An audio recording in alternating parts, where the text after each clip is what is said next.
2025 April 22 సరిగ్గా మధ్యాహ్నం 2:45 సమయానికి కాశ్మీర్ లోయలో మినీ స్విట్జర్లాండ్గా పిలిచే వైస్రెన్ వ్యాలీ పర్యాటకులతో కిటకిటలాడుతోంది.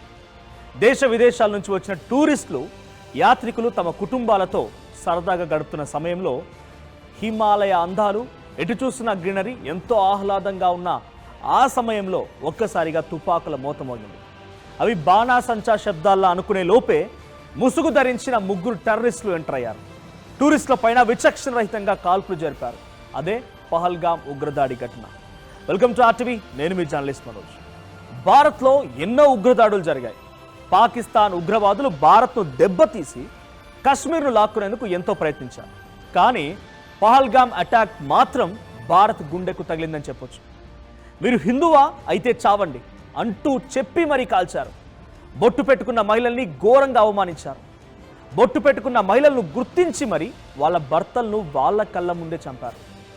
మీ సింధూరాన్ని తుడిపేశాం, వెళ్ళి మీ మోదీకి చెప్పుకోండి అంటూ ఎగతాళి చేశారు. అమాయక ప్రజల్ని పిట్టల్ని కాల్చినట్టుగా కాల్చి ఉగ్రవాదులు రాక్షసానందం పొందారు. ఈ మారణ హోమాన్ని ప్రపంచానికి చూపించి భయపెట్టాలని ఉగ్రవాదులు వీడియోలు కూడా తీశారు. పాకిస్తాన్ ఉగ్రవాదులు జరిపినటువంటి కాల్పుల్లో ఏకంగా 26 మంది ప్రాణాలు కోల్పోయారు. పహల్గామ్ ఉగ్రదాడి భారత్ను కుదిపేసింది.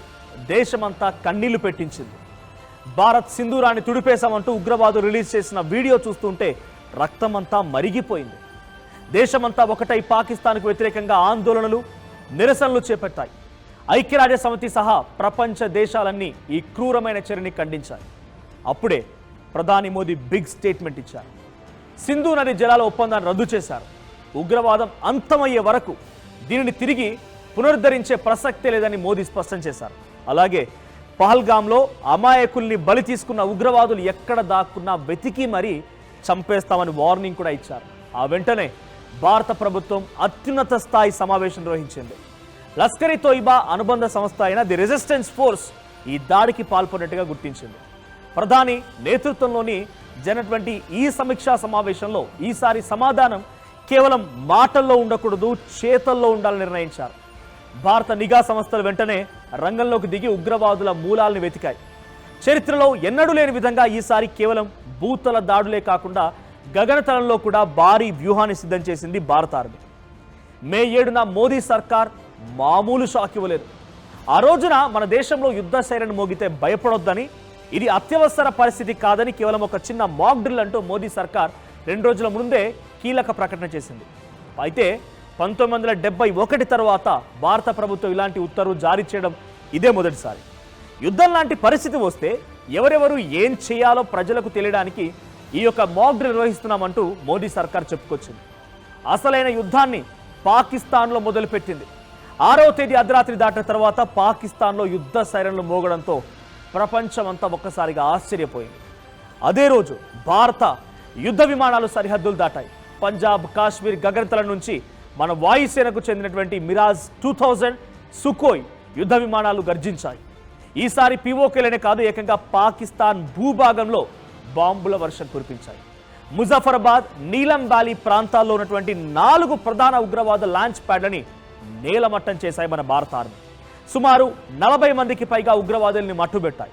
ఈ ఆపరేషన్కి సింధూర్ అనేటువంటి పేరును పెట్టింది భారత్. పహల్గామ్ దాడిలో తమ భర్తల్ని కోల్పోయిన మహిళల కన్నీళ్లకు ప్రతీకారం తీర్చుకోవడం కోసం దీన్ని లక్ష్యంగా ఎంచుకున్నామని మోదీ చెప్పారు. ఇక పాకిస్తాన్లోని బహువల్పూర్లో ఉన్న జైషీ మహమ్మద్ ప్రధాన కార్యాలయం పైన భారత సైన్యం మెరుపు దాడులు జరిపింది. జైషీ మహమ్మద్ చీఫ్ మసూద్ అజార్ కుటుంబానికి చెందిన 10 మంది సభ్యులని, దాంతోపాటుగా మరో 4గురిని కూడా అక్కడ పూర్తిగా తుడిచేసింది. చనిపోయిన వారిలో మసూద్ అజార్ సోదరుడు, గతంలో IC-814 హైజాకింగ్ సూత్రధారి అబ్దుల్ రౌఫ్ అజార్ కూడా ఈ మరణాల లిస్టులో ఒకడు.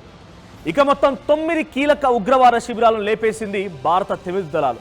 దాదాపు 100 మందికి పైగా ఉగ్రవాదుల్ని మట్టుబెట్టింది. పహల్గామ్ దాడి జరిగినటువంటి 15 రోజుల్లోనే భారత్ తన ప్రతీకారాన్ని తీర్చుకుంది. పాకిస్తాన్పై భారత్ చేపట్టినటువంటి ఆపరేషన్ సింధూర్కు ప్రపంచ దేశాలు కూడా మద్దతు లభించింది.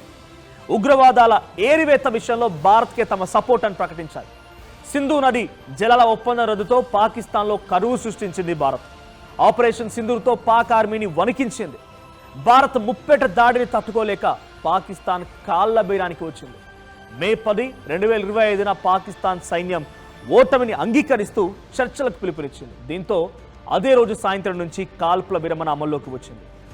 ఆపరేషన్ సింధూర్కి బ్రేక్ ఇచ్చిన పహల్గామ్ నిందితుల కోసం భారత్ సైన్యం ఆపరేషన్ మహాదేవ్ కొనసాగించింది. సరిగ్గా జూలై 28, 2025న పహల్గామ్ బాధితులకు న్యాయం జరిగింది.